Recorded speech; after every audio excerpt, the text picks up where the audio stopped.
Halo teman-teman, hari ini aku akan share lagi sedikit dari khotbahnya Pastor Berry. Itu ada di tanggal 26 November.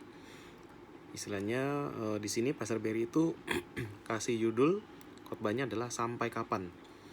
Di sini maksudnya adalah Pastor tuh bagiin sampai kapan istilahnya kita mau hidup di dalam dalam ketakutan, sampai kapan kita mau hidup di dalam kubangan dosa, sampai kapan kita mau hidup begini-begini aja gitu, maksudnya lari terus dari Tuhan gitu, sampai kapan gitu. Pastor selalu bilang sampai kapan itu adalah kita yang tentuin gitu.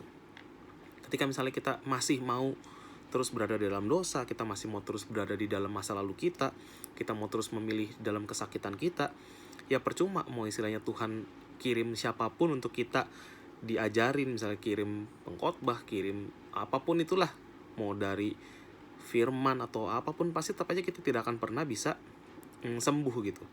Jadi pastor tuh selalu bagiin sampai kapan tuh kita yang tentuin gitu. Nah di sini pastor ada satu statement, dia berkata bahwa orang bebal itu adalah tetap memilih yang salah. Jadi ketika udah banyak orang yang kasih tahu, udah tahu banyak ini dan itu, tapi tetap kita memilih hal yang salah gitu. Nah itu namanya dengan bebal gitu. Di sini ada satu poin yang pastor bagiin, itu yang istilahnya yang aku dapat yang kena di hatiku adalah, siapkah kita kehilangan 50% dari hidup kita?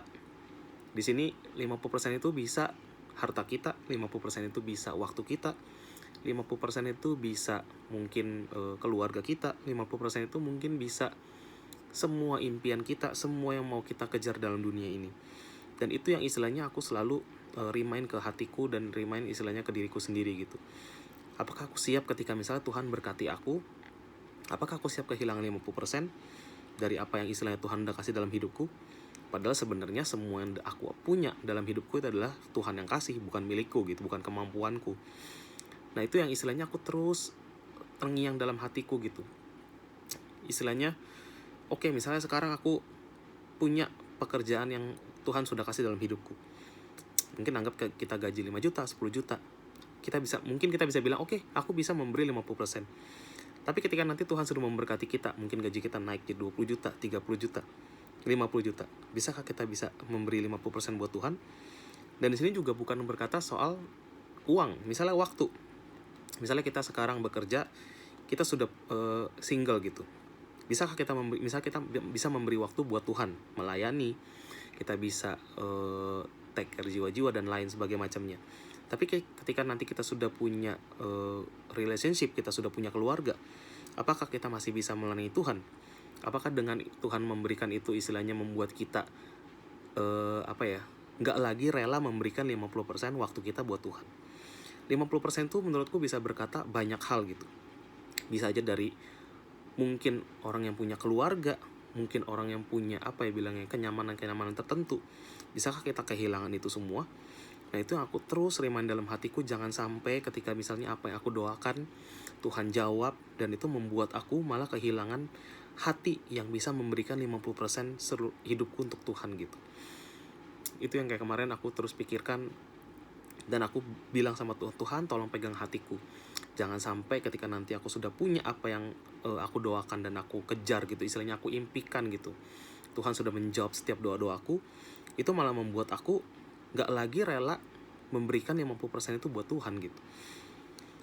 Jadi di sini pastor pokok intinya itu ajarin, jangan sampai kita menjadi orang yang punya sakit istilahnya, sakit entar itu sakit hati, atau mungkin kita punya kekecewaan tertentu yang terus kita bawa gitu dalam hidup kita gitu. Di sini pastor itu kasih satu sampel, itu adalah itu Zakheus gitu. Di sini di Lukas 19, Zakheus itu ketika Tuhan panggil, dia bilang sama Tuhan, Tuhan saat ini juga 50% aku akan berikan kepada Tuhan, dan aku akan kembalikan 4 kali lipat semua orang-orang yang istilahnya sudah aku tipu, atau istilahnya aku ambil duitnya gitu. Nah di situ Tuhan senang gitu dan di sini gini, Zakheus ini saat itu adalah orang yang misalnya orang kaya gitu, yang benar-benar apa ya, pemungut cukai itu mungkin sekarang bisa dibilang konglomerat kali ya, dan dia memberikan 50% dari semua hartanya dia untuk Tuhan gitu. Nah di situ aku berpikir bahwa oke, mungkin kalau misalnya kita punya tabungan, kayak aku pribadi aku mikir oke, kalau aku punya tabungan mungkin 5 juta, mungkin kasih ke Tuhan itu nggak terlalu sulit, karena mungkin cuma 2,5 juta kita kasihnya kalau 50%. Tapi kalau misalnya aku berpikir kayak tabunganku misalnya 10 miliar, berarti aku harus kasih Tuhan 5 miliar. Itu kayak kalau misalnya aku masih punya ikatan di jiwaku, pasti aku akan mikir, wah 5 miliar itu aku bisa beli ini, aku bisa beli itu, aku bisa deposito ini, aku bisa ngelakuin ini, bisa ngelakuin itu. Mungkin seakan-akan kita bisa menipu Tuhan dengan berpikir bahwa oke, 5M itu kan aku bisa iniin Tuhan, bisa deposito, duitnya bisa aku istilahnya dari bunganya itu aku bisa kasih. Apapun itulah, kita tuh manusia punya, kayak aku pribadi punya akal, istilahnya apa ya, punya akal licik gitu untuk kayak seakan-akan menipu Tuhan. Tapi bener-bener di overcomer oleh gembalaku Pastor Berry, aku tuh diajarin untuk apa ya, hati ini tuh bener-bener sangat gampang berubah. Dan untungnya di sini aku diajarin untuk benar-benar bisa menjaga hatiku gitu. Karena istilahnya apa ya, semua yang ada dalam hidupku ini adalah Tuhan yang kasih, bukan aku punya, bukan kekuatanku, bukan karena hebatnya aku gitu. Di sini terakhir, jadi pokoknya intinya aku diajarin bahwa aku terus remind dalam hidupku, ketika apapun yang Tuhan berikan dalam hidupku, aku akan terus berjuang untuk bisa memberikan hidupku untuk Tuhan gitu. Jangan sampai tujuan hidupku itu berubah. Jadi di sini Pastor tutup dengan ketika Tuhan Tuhan memberkati kita, memberkati aku nih pribadi. Sanggupkah aku pribadi untuk bisa memegang harta atau berkat yang Tuhan sudah berikan dalam hidup kita gitu. Berkat ini bukan selalu berbicara soal uang, tapi bisa juga kesehatan, karir, hubungan, atau apapun itu yang istilahnya kita doakan gitu. So, biarkan ini juga bisa terus menjadi remind buat aku, buat kita semua, ketika kita sudah mulai, mungkin kita masih berjuang, terus beriman, berdoa sama Tuhan, tapi ketika kita sudah mulai diberkati, jangan sampai hati yang kita ingin berikan sama Tuhan, hati cinta mula-mula itu yang istilahnya kita begitu mengasihi Tuhan, bisa memberikan semuanya, hidup kita, waktu kita, uang kita untuk Tuhan, tuh jangan sampai hilang. So thank you teman-teman, God bless.